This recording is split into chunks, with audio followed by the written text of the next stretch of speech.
যখন আমরা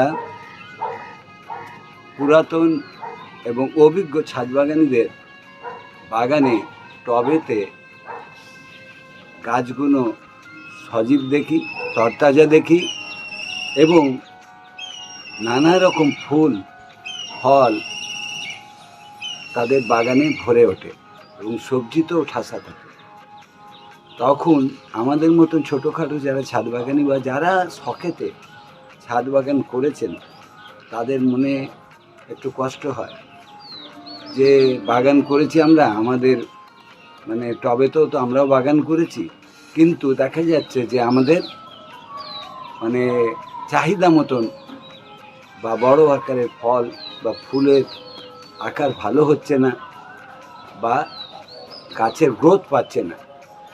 তো স্বভাবতই অনেকের ক্ষেত্রে বাগান করার প্রবণতাটাই হারিয়ে যায়। তাই বন্ধুরা, তাই হতাশ হওয়ার কিছু নেই। আপনারাও যদি একটু চেষ্টা করেন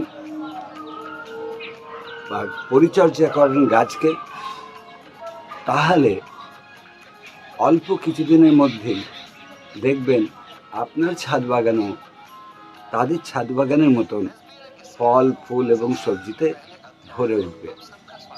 নমস্কার বন্ধুরা, সকালবেলায় আপনাদের কাছে চলে এলাম এবং চ্যানেল চলো কিছু জানি চ্যানেল তরফ থেকে আপনাদের সকলকে স্বাগত জানিয়ে আজকের এই ভিডিওটা আপনাদের সামনে উপস্থাপন করব। বন্ধুরা, আপনার গাছের সবুজতা কি হারিয়ে যাচ্ছে? আপনার গাছের পাতাগুলো হলুদ হয়ে যাচ্ছে?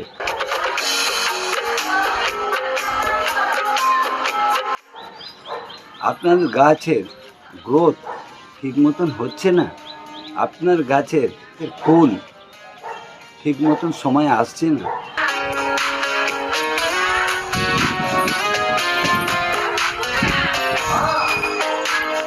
বা ফুল আসলেও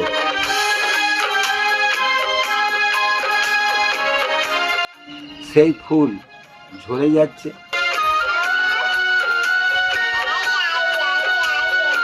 বা ফুল থেকে ফল হচ্ছে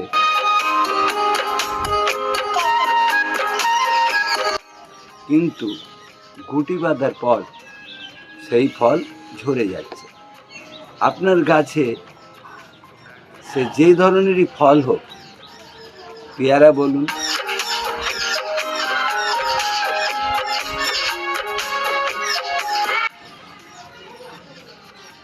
আম বলুন,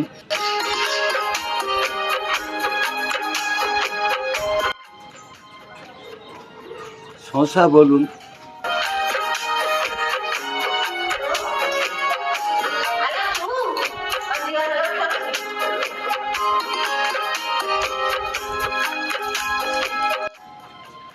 এই বিভিন্ন ধরনের ফলগুলো মনের মতন সাইজের হচ্ছে না। তো বন্ধুরা, আজকের এই প্রতিবেদনটা এই সব সমস্যা নিয়ে। তো বন্ধুরা, চলে আসা যাক আসল কথায়। তো আজকের এই সমস্যার সমাধানের জন্যে আমি একটা সারের সম্বন্ধে আলোচনা করব।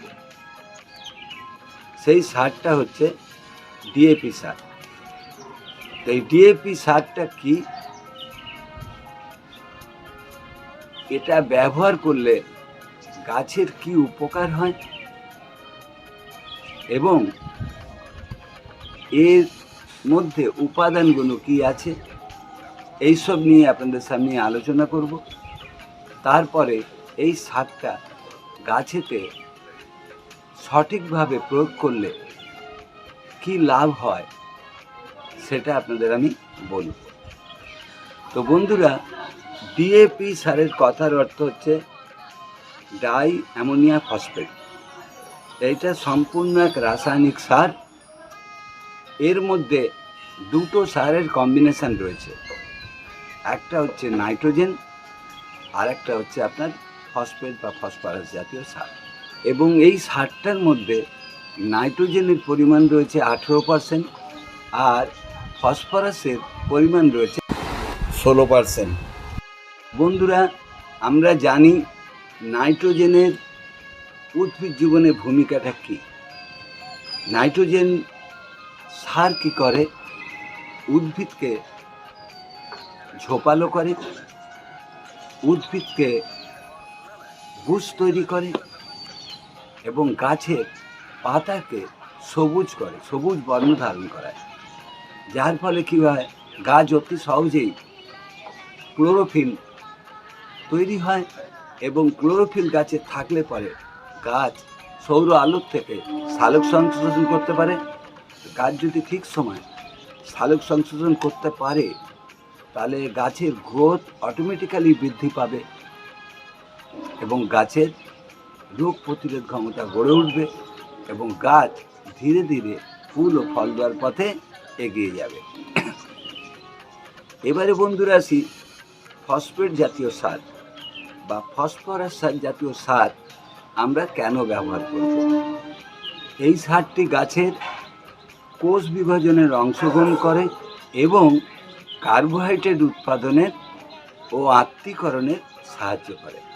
এই সার প্রয়োগ করলে কি হয়, গাছের মূল বা শেকড়কে দ্রুত বৃদ্ধি হয় এবং গাছের যত শেকড় দ্রুত বৃদ্ধি হবে গাছ তত মাটির থেকে খনিজ পুষ্টিমূল্যগুলো সংগ্রহ করতে পারবে এবং অটোমেটিক্যালি গাছের গ্রোথ বাড়ে এবং এই সারটি গাছের গঠন কাঠামোকে মজবুত করে এবং গাছকে ঢলে পড়ার হাত থেকে রক্ষা করে।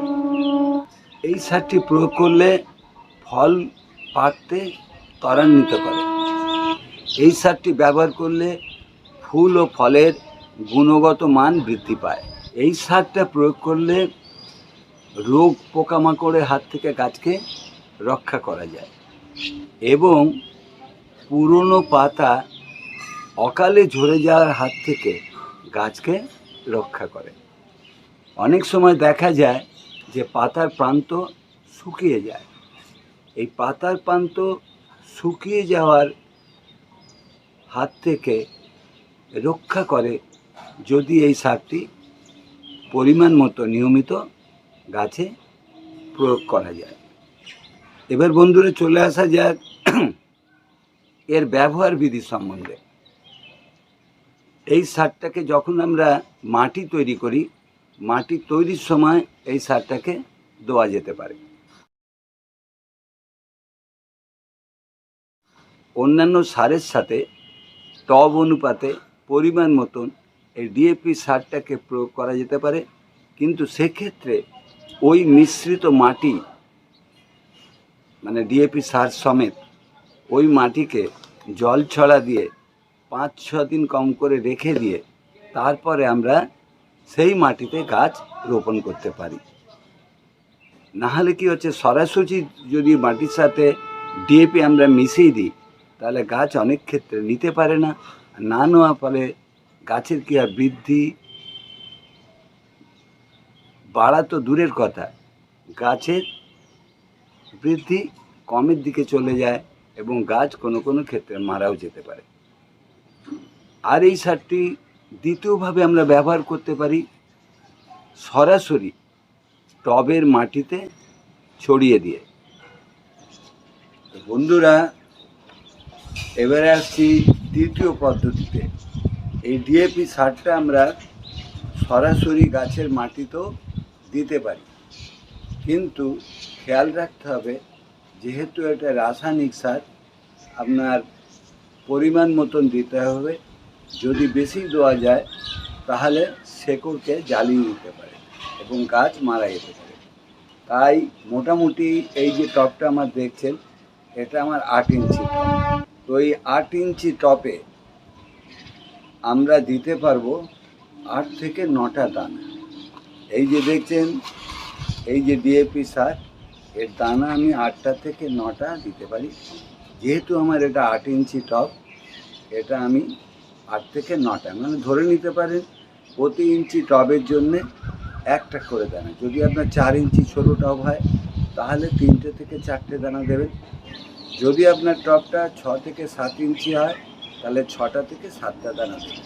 যদি 8 ইঞ্চি হয় তাহলে গোটা আষ্টেক দানা দেবেন। টবের চারধারে রিং করে দিয়ে দিতে হবে।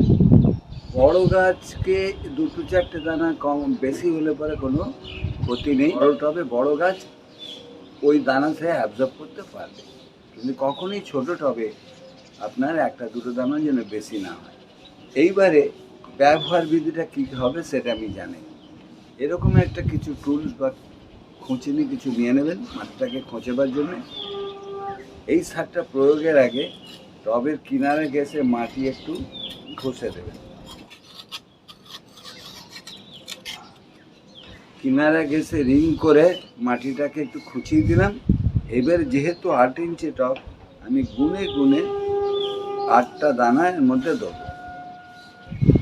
দেওয়ার পরে মাটিটা চাপা দিয়ে দিতে হবে।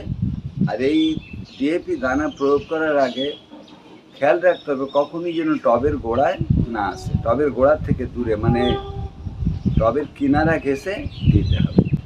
দেওয়ার পর এতে ভালো করে চারধার দিয়ে জল দিয়ে দিতে হবে।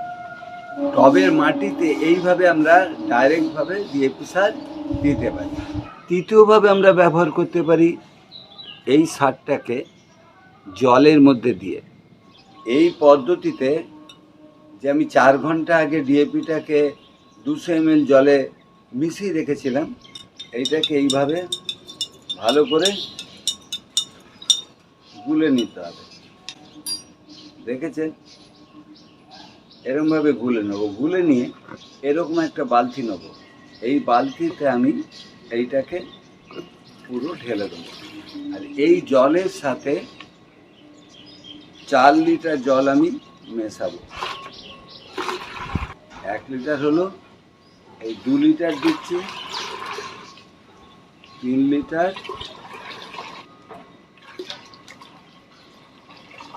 এই 4 লিটার আমি জলের সাথে পাইপ করলাম। এবার এই জলটাকে খুব ভালোভাবে মিশিয়ে দিতে হবে।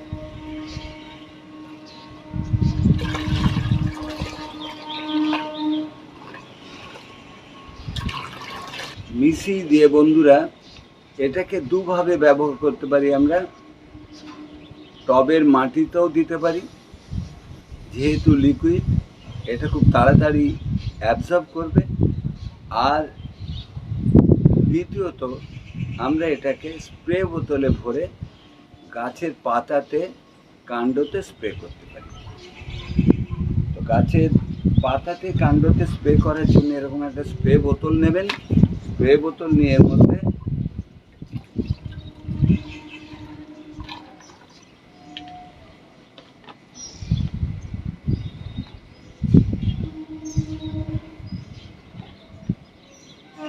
স্প্রে বোতলের মধ্যে স্প্রে মিশ্রণটা ঢেলে নিয়ে কি করতে হবে, এটাকে স্প্রে করতে হবে। যে কোনো ধরনের গাছে এটা স্প্রে করা যেতে পারে, সে ইনডোর হোক এবং outdoor plant.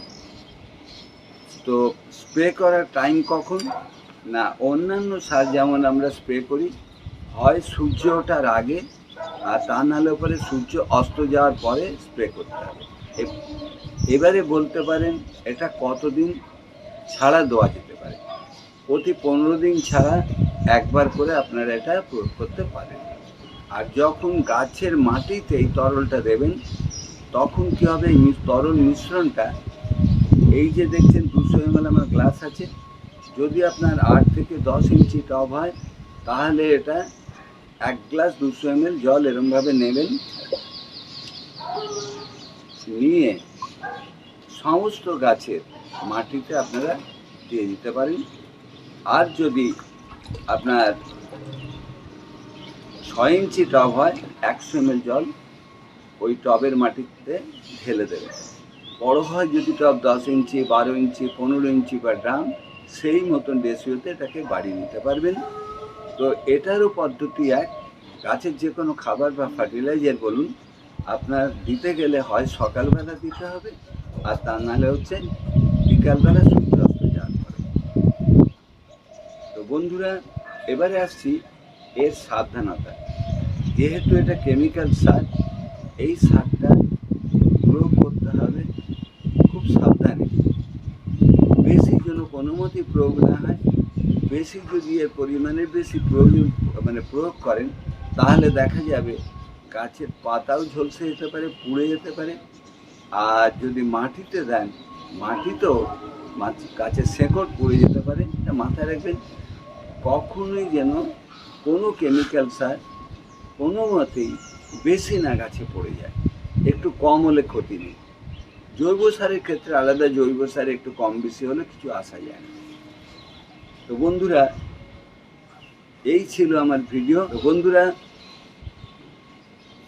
Like, comment, share করে আমার পাশে থাকুন, তাহলে আমি উৎসাহ পাবো এই ধরনের নতুন নতুন ভিডিও করার।